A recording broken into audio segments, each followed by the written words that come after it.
오늘 우리에게 주시는 하나님 말씀은 에베소서 신약성경 6장 1절부터 3절까지의 말씀입니다. 제가 읽어드리도록 하겠습니다. 자녀들아, 주 안에서 너희 부모에게 순종하라. 이것이 옳으니라.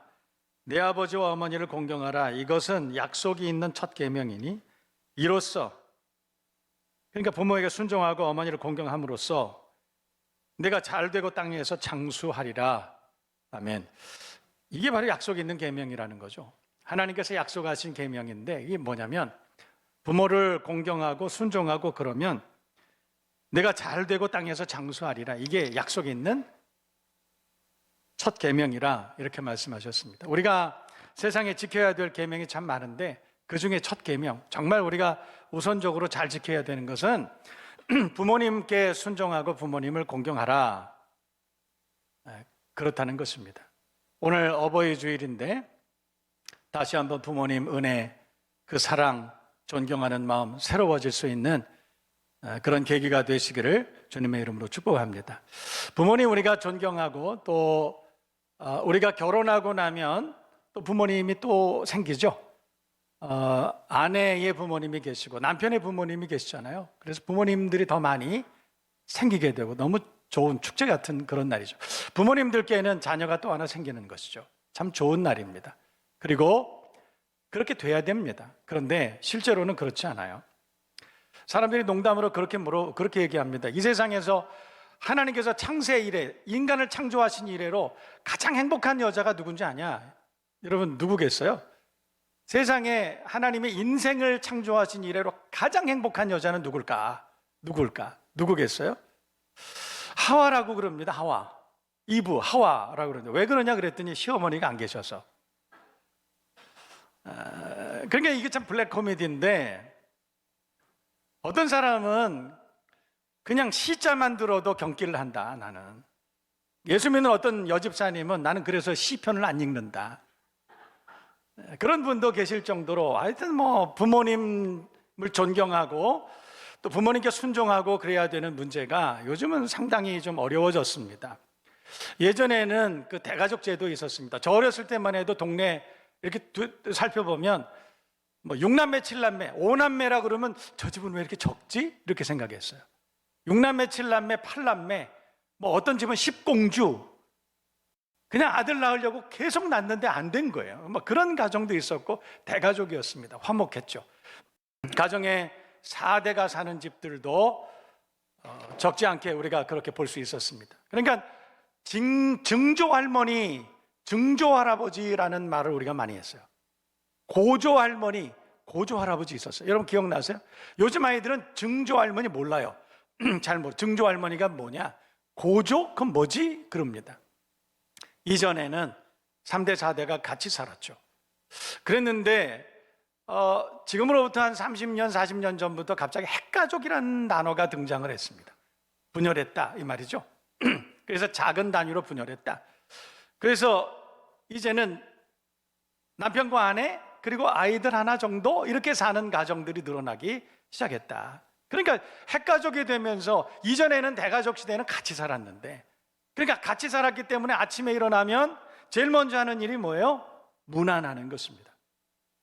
밤새 안녕히 주무셨느냐, 이것이 어렸을 때부터 아이들이 자라나면서 그걸 보고 배우는 거예요. 아버지가 할아버지에게 아침에 문안하는 걸 본 거예요. 편안히 주무셨습니까? 그 인사하는 걸 본 거죠. 그래서 그 아이들도 그렇게 자라납니다. 그래서 부모님을 공경하는 것이 자연스러운 미덕으로 그 가정의 가훈처럼 이렇게 자리를 잡고 그랬었습니다. 그랬는데 핵가족이 되고 나니까 부모님들 뵙기가 쉽지 않죠. 할머니 뵙기 쉽지 않습니다. 증조할머니는 잊혀진 지 오래죠. 요즘에는 어떠냐면 우리나라의 30%의 사람들, 그러니까 세 가정에 한 가정 정도가 1인 단독 가정입니다. 1인 단독 가정. 세 가정 중에 하나가, 우리 미사 강변도 마찬가지예요. 요 앞에 있는 이 중심 상가는요 거의 대부분이 1인 단독 가정입니다. 얼마나 많이 그런 가정들이 늘어났는지 몰라요. 우리 청년들은 뭐 더 그렇죠. 그러면 부모님들을 그렇게 쉽게 볼 수 있을까요? 요즘에 우리 청소년들에게 부모님 공경에 대해서, 부모님에 대해서 우리 많이 가르쳐 줘야 돼요. 왜냐하면 부모님께 순종하라 그러니까 왜요? 실제 그래요. 실제로 부모님께 순종해야 돼. 그러니까 왜요?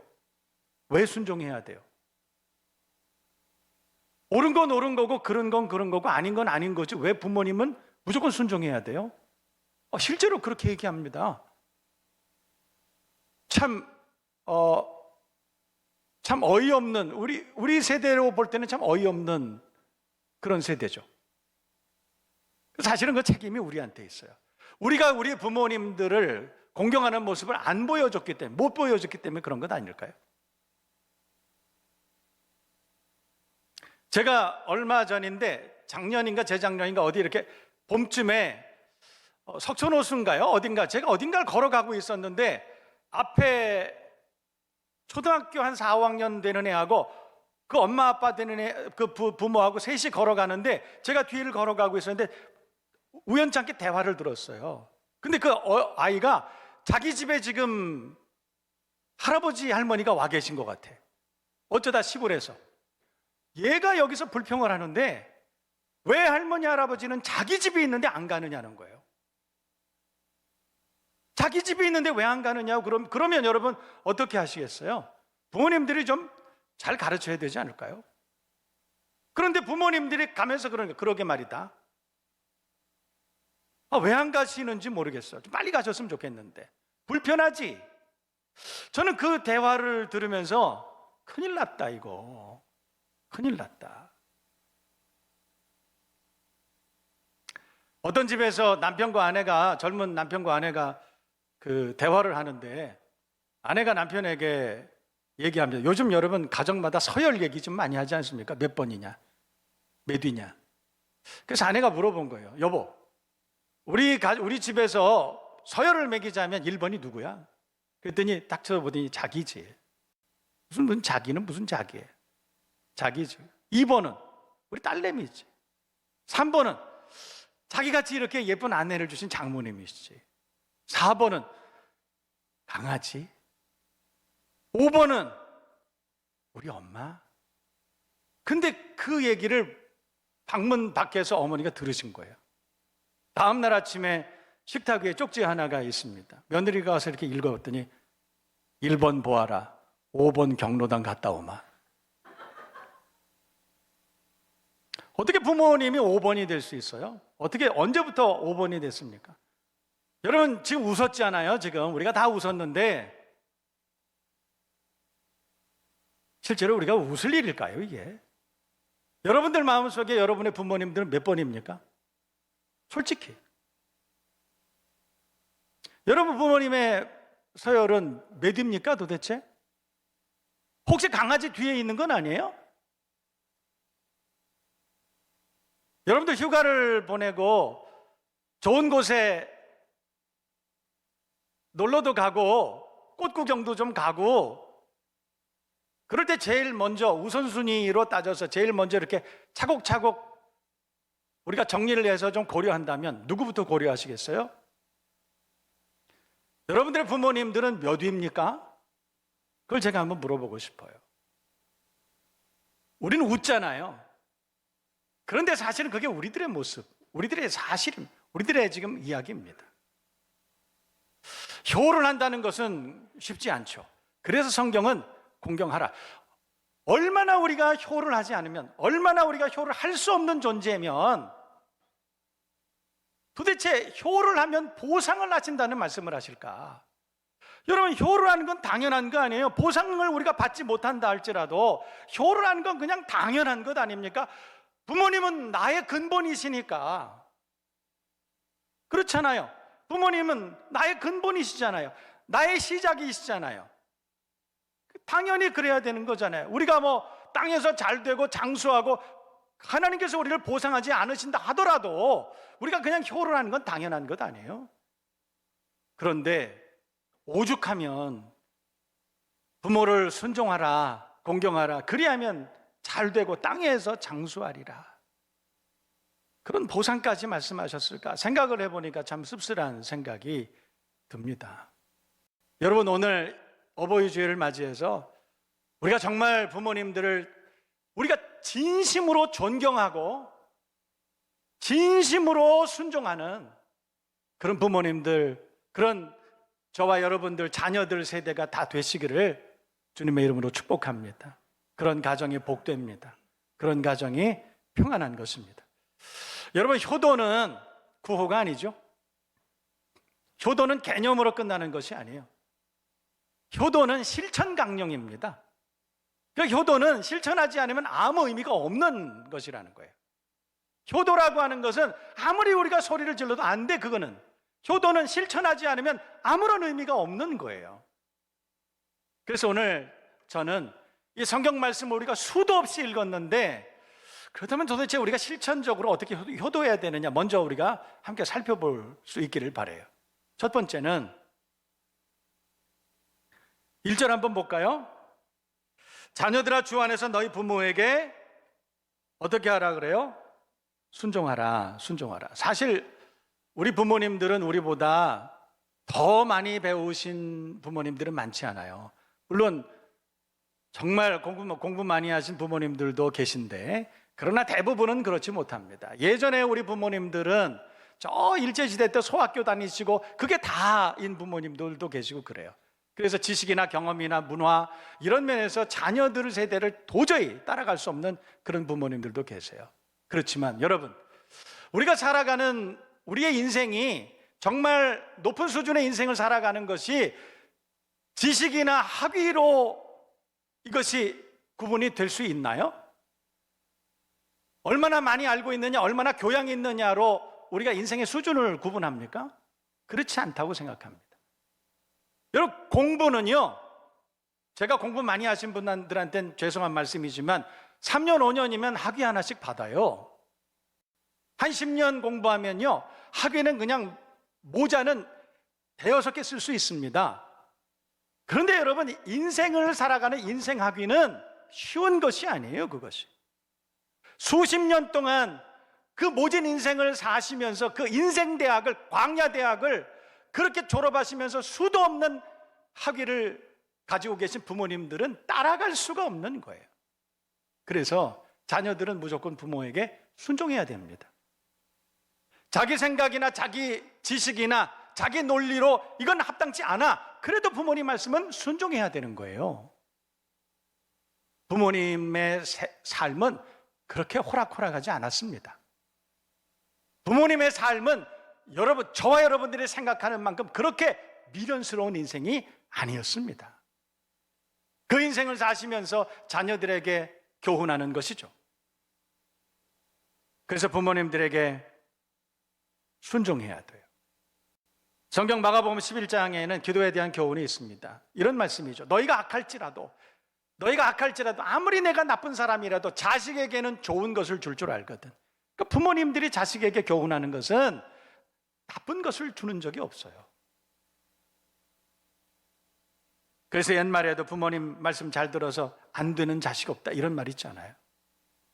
부모님 말씀이 우리 생각에, 공부 많이 한 우리 생각에 이건 아니다, 그래도 순종하세요. 그것이 하나님이 우리에게 약속하신 복을 받는 비결이라고 성경은 그렇게 말씀합니다. 성경에 보면 대표적인 효자 있잖아요. 이삭. 아버지 아브라함에게 순종합니다. 미련한 것 같죠? 답답한 것 같죠? 아니요, 가장 지혜로운 아들입니다. 그래서 하나님께서는 이삭이 하는 것마다 형통케 하시고 그 해에 100배의 결실을 맺게 하시고 그의 삶을 온전히 보장해 주셨습니다. 우리가 그렇게 되기 위해서 부모에게 순종하는 것은 아니지만, 우리가 그렇게 지혜로운 마음으로 부모님께 순종하면 우리 하나님께서 보상해 주시고 축복하시고 함께 하실 줄로 믿습니다. 청개구리는 부모님 생전에 불순종하다가 돌아가신 다음에 비 오는 날마다 운다고요? 그게 무슨 소용이 있습니까? 누구에게나 철드는 날이 있죠. 청개구리는 철 안 들어서 그랬을 거예요.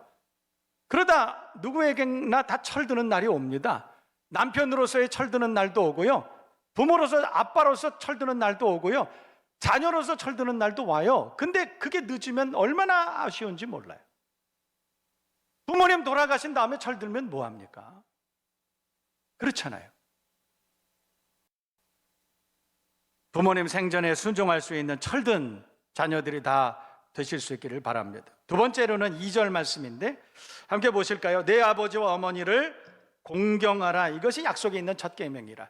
공경하라. 잠언 23장 25절 보면 내 부모를 즐겁게 하며 너를 낳은 어미를 기쁘게 하라. 여러분, 공경한다는 것은요, 공경한다는 것은 높은 아이디어를 얘기하는 것이 아니에요. 공경한다는 것은 정말 그 부모님을 기쁘시게 하고 즐겁게 하는 것, 이 공경하는 것입니다.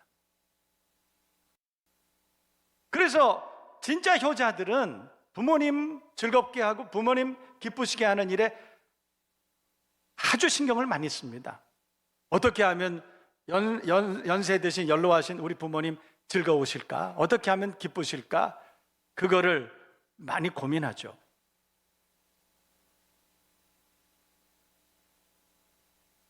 구체적으로 어떻게 하면 부모님을 기쁘시게 할 수 있을까요? 저는 몇 가지 실천적인 생각들을 좀 해봅니다. 첫 번째는 자주 찾아뵙는 거예요. 부모님들이 진짜 원하시는 거는 여러분들이 가져다 주는 많은 용돈이나 무슨 엄청난 그걸 원하시는 건 아닌 것 같습니다. 부모님들이 진짜 원하는 거는 우리들 얼굴 한번 보는 것이에요. 사실은 제가 이 설교를 준비하면서도 제 자신이 참 부끄러웠습니다. 목사라고 하면서 지근거리에 있는 가까이 사시는 90세, 내년이면 90세 되시는 어머니를 잘 찾아뵙지 못합니다. 바쁘다는 핑계로 그렇습니다. 간혹가다 어머니 찾아뵈면 얼마나 좋아하시는지 몰라요. 얼마나 좋아하시는지. 그 아들 얼굴 한번 보는 것이 보약을 드시는 것보다 더 좋으신 모양이에요. 그냥 좋아하세요. 자녀들과 함께 어머니 찾아뵙고 인사드리면 어머니 얼굴에 홍조가 돕니다. 금방 생기를 찾으십니다. 그럼에도 불구하고 잘 찾아뵙지 못하는 스스로를 생각하면서 참 부끄러웠습니다.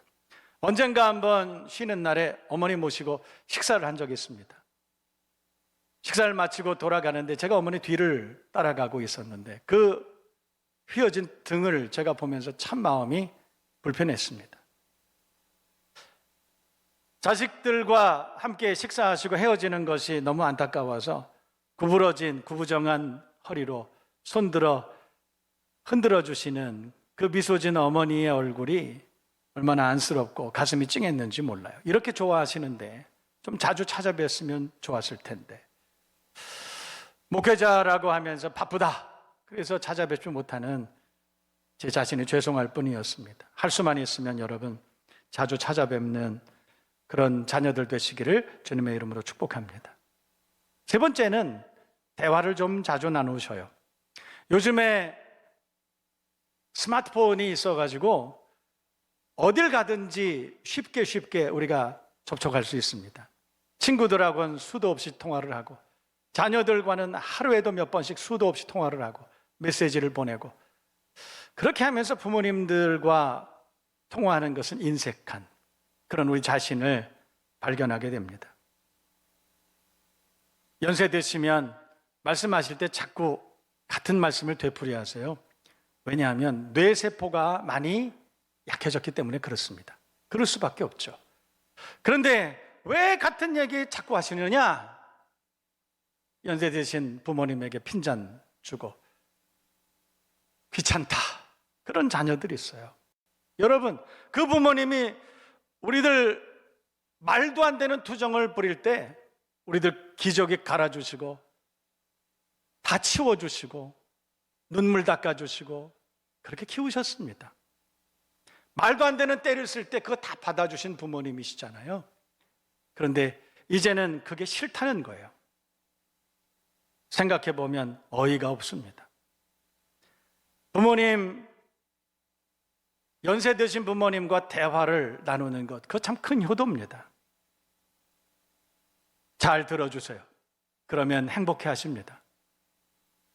오늘 어버이날을 기해서 우리가 다시 한번 내가 정말 효도하고 있는지 생각해보는 그런 계기가 됐으면 좋겠습니다.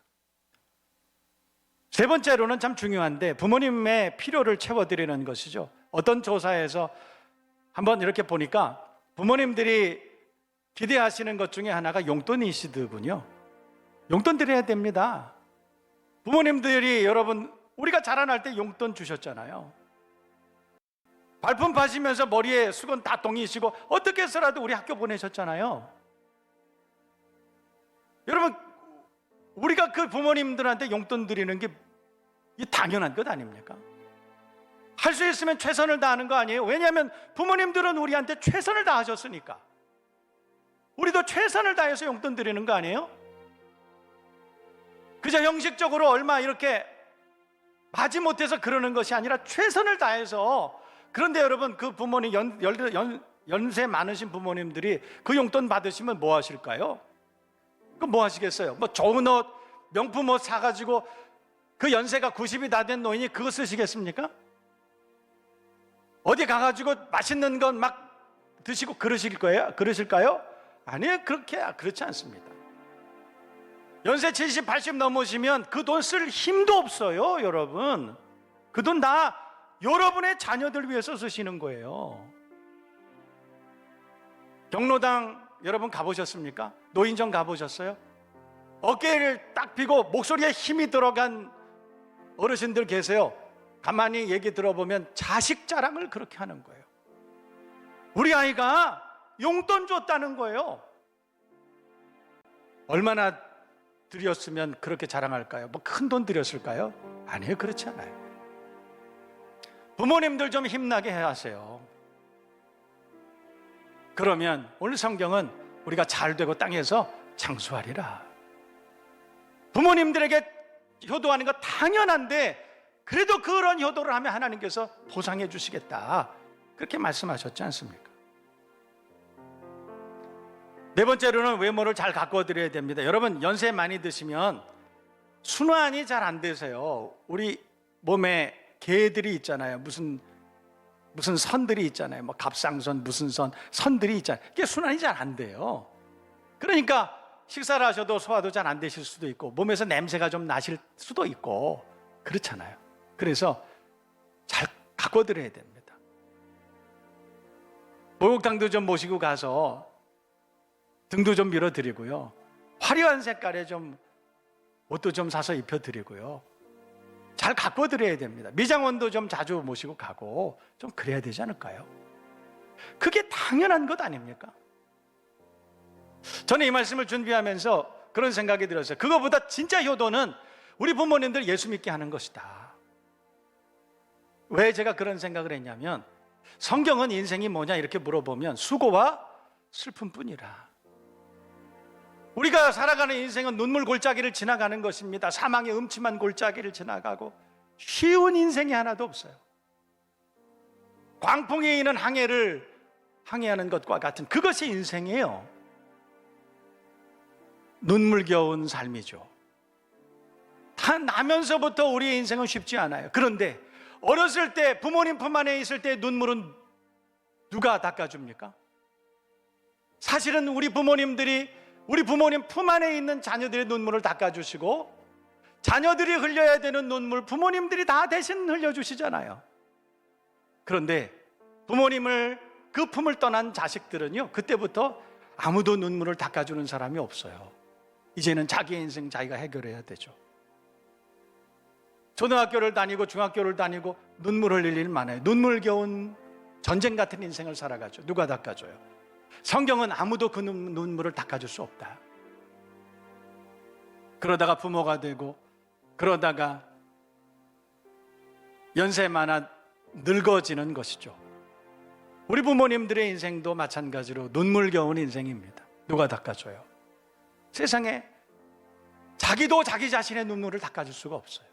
성경은 우리의 눈물을 닦아주실 수 있는 분은 유일하게 예수, 그분의 십자가만이 우리의 눈물을 닦아주실 수 있다. 우리 부모님들의 눈물을 누가 닦아줘요? 자식들이 닦아줘요? 아니요.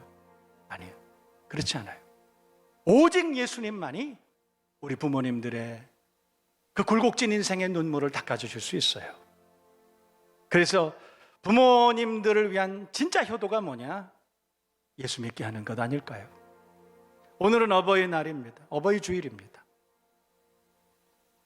오늘 예배를 마치고 다른 것 다 안 해도 괜찮습니다. 다른 것 다 안 해도 괜찮아요. 부모님께 연락드리고 찾아뵙고 효도하고 부모님 존경합니다. 사랑합니다. 손 붙잡아 주시고 얘기 들어주시고 함께 웃고 그런 날입니다.